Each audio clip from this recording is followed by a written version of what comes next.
natin yung ating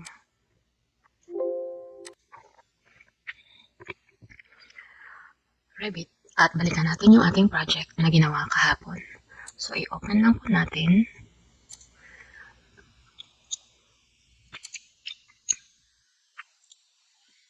Ay, nasa aking desktop.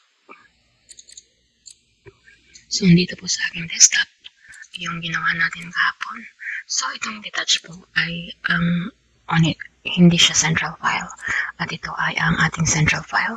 So, unahin natin open yung ating hindi central file, yung detach. Open. So, ang una pong gagawin natin ay yung pag-filter. So, ang filtering po is like grouping as well. It's just that marami kayong pwedeng gawin. At comparison din siya ng worksets, but mas easier siya kasi pwede mong gawin sa standalone na file. So, punta tayo dito sa ating model at piliin natin yung ating roof. Piliin mo yung isang category, halimbawa ay yung roof, at punta ka dito sa iyong properties on your left hand side at lagyan mo siya ng mark. So, halimbawa ito ay roofing. And then you apply. Tapos, ignore nyo lang yung kanyang sinasabi dyan. Tapos, gawa rin tayo dito sa iyong facade o yung kayang mga window. So, gawan din natin siya ng facade. And apply. So, may mga certain elements na pag kinlik nyo, hindi nyo makikita yung mark or identity data dito. Meaning, ibig sabihin, hindi po siya pwedeng i-filter.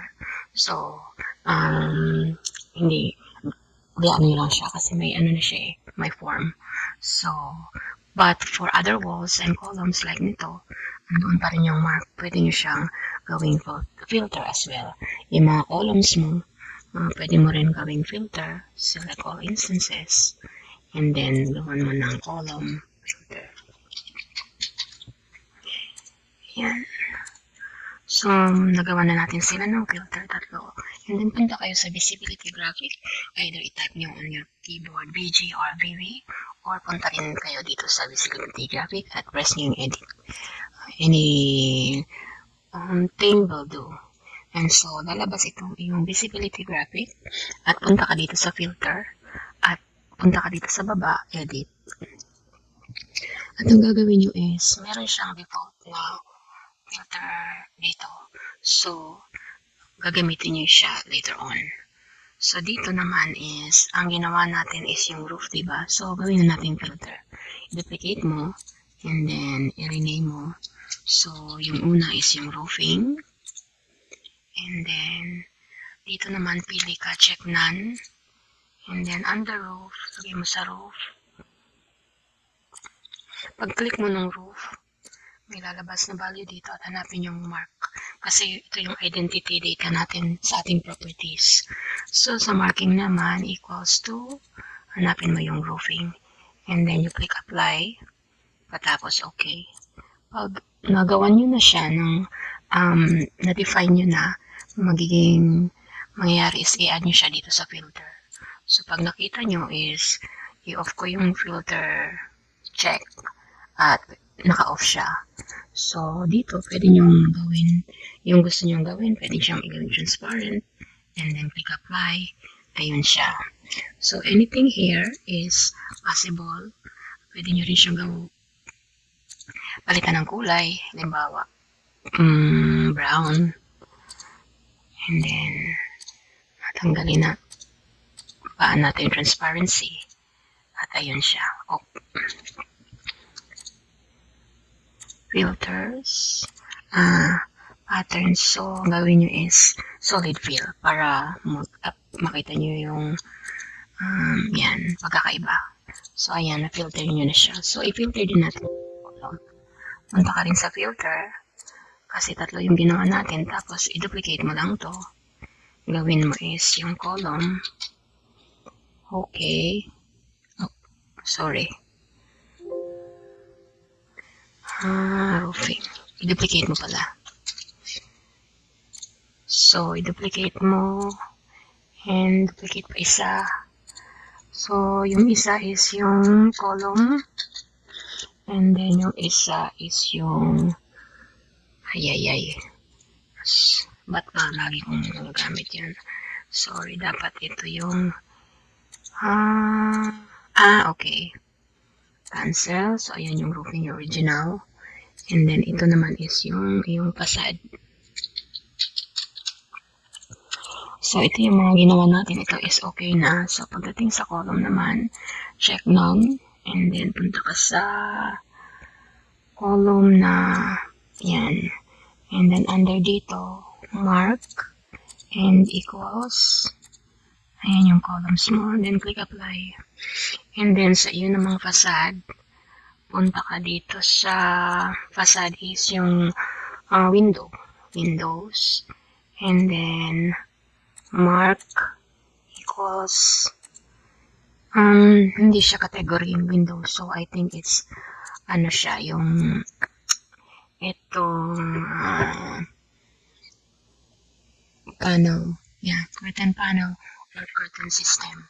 So, andito lang sa tatlo. So, punta ka sa mark and equals. Siguro ay panel. Curtain panel. So, pag ganun, hindi nyo nakita anong category siya. Ang gagawin nyo is, puntahan nyo yung item na yon. So, puntahan natin tong item na to at i-check natin yung kanyang property. So, siya ay curtain wall under storefront. So, ang category niya actually, supposedly, ang kanyang system family is wall, curtain wall. So, under siya, supposedly ng wall. Pero, hindi mo siya makita kasi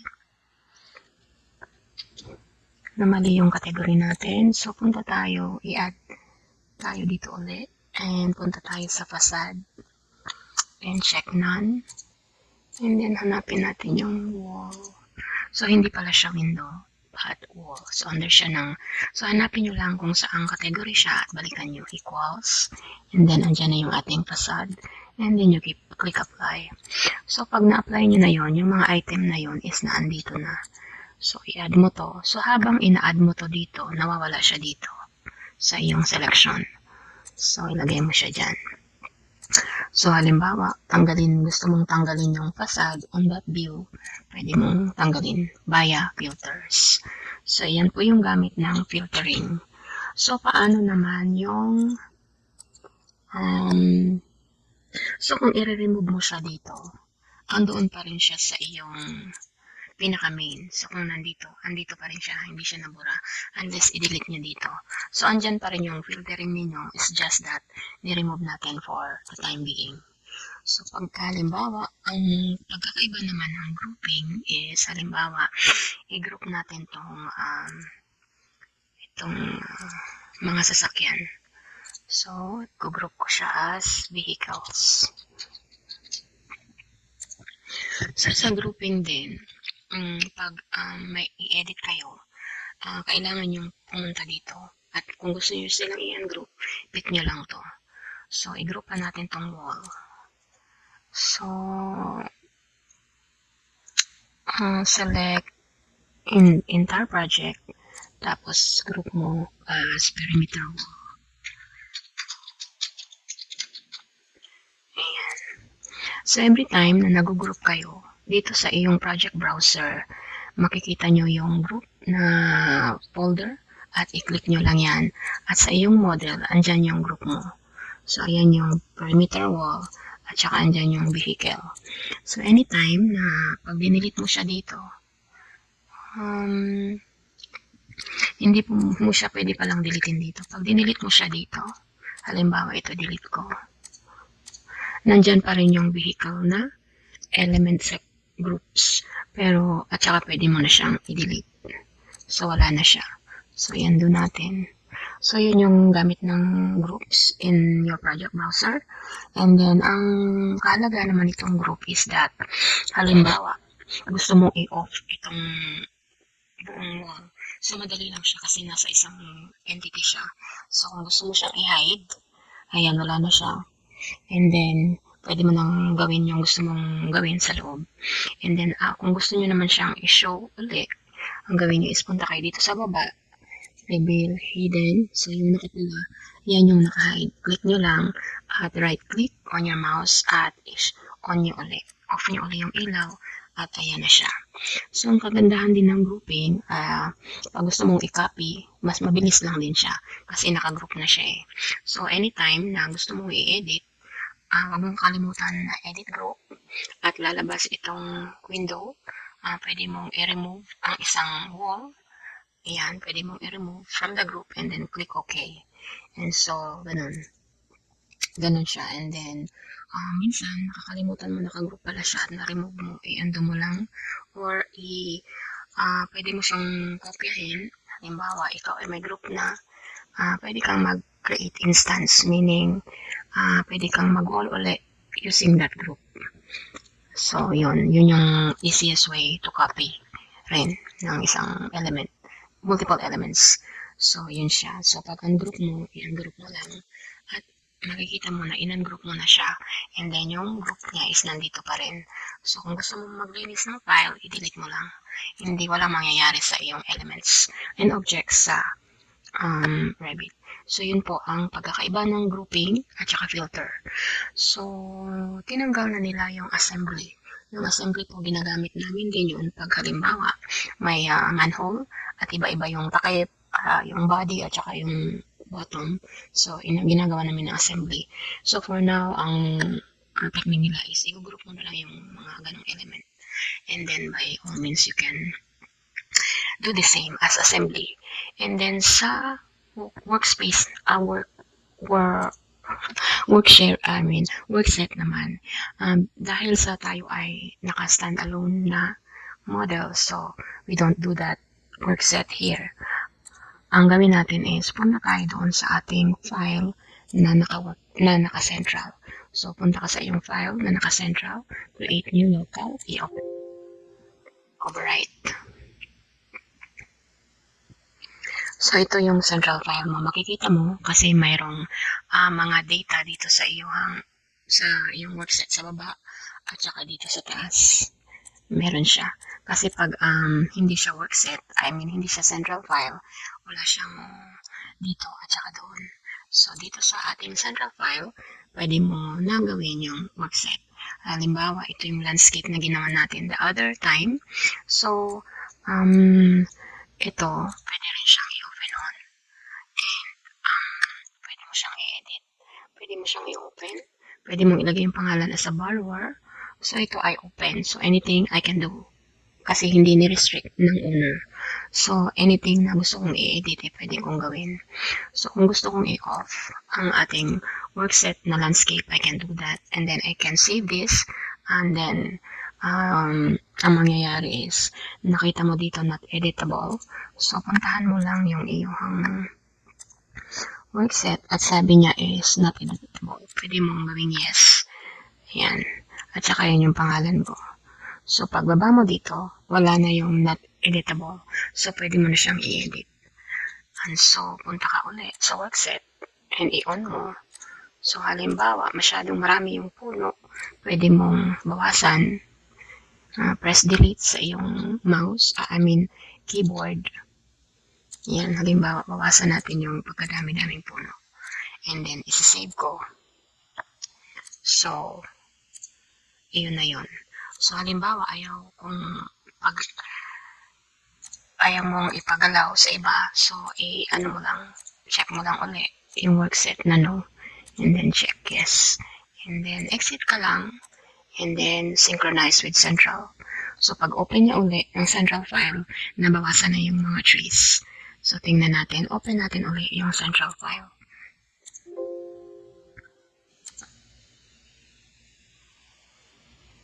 So, ayun. Na-change ko. And then, nakita mo naman dito na isa pa ring not editable. So, halimbawa, gawin ko rin tong workset. So, punta lang ako dito sa worksets. And then, new. And then, roofing. And then, okay. Yes. So, active workset yun. So, ito. Punta ako dito sa aking properties. And then, i-assign ko siya sa workset, no? Roofing. So, ayan. So, naka-workset na siya as roofing. So, to double check, punta ka lang dito, i-turn off, turn on mo, and then, ayun. So, ganyan po ang worksets. Para rin siyang filter is just that sa workset. Hindi siya katulad ng filter na magagawa mo yung gusto mong gawin sa buhay. So, yan lang po. Thank you very much and hope to see you again. And so, i-advertise ko lang din po sa mga may gusto. So, sa mga may gusto, ito po yung aking plan na magsa-Zoom meeting sa mga aking mga interested student. Email nyo lang po ako at i-add kayo sa Zoom and free of charge po. Gagawin natin lahat nitong basic modules at pwede kayong magtanong at any time.